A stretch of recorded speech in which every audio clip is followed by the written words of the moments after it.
Hello everyone, তোমরা সবাই কেমন আছো? তো দেখো, আজকে আমরা একটা ছোটোখাটো পিকনিকের আয়োজন করেছি বান্ধবীরা মিলে। ভিডিওটা একটু বড় হতে চলেছে। আমরা যেহেতু মোমো তৈরি করব, তার জন্য যাবতীয় জিনিসপত্র কেটে নিচ্ছিলাম। সব কিছু গুছিয়ে নিতে নিতে আমরা মাঝে একটু খেয়ে নিচ্ছিলাম চা। বান্ধবী চা বানিয়ে, তো মৌমি বান্ধবী কতটা পরিমাণে চা খায় সেটাই ওরা দেখাচ্ছিল আর হাসছিল। তো তোমরা কোন চা দেবে, লাল চা নাকি দুধ চা? আচ্ছা। আর এদিকে তো আমাদের ঝাল ঝাল লাল লাল টমেটোর চাটনি তৈরি হয়ে গেছিল। তারপরে বসিয়ে দিয়েছিল স্যুপ। আচ্ছা।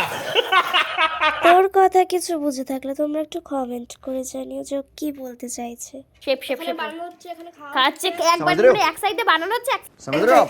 সুন্দর গাইস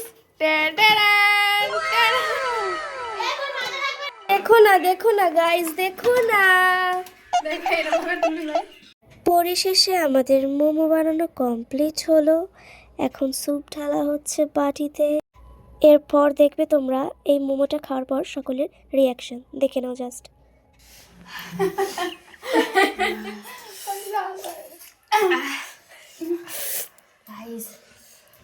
অনেক ঝাল। আমি বানিয়েছি, বলতে পারবো খারাপ হয়েছে ভালো হয়েছে। মারাত্মক ঝাল। কেউ তাও খাওয়া ছাড়ছে না। ওকে গাইস, ভিডিওটি এখানেই শেষ করলাম।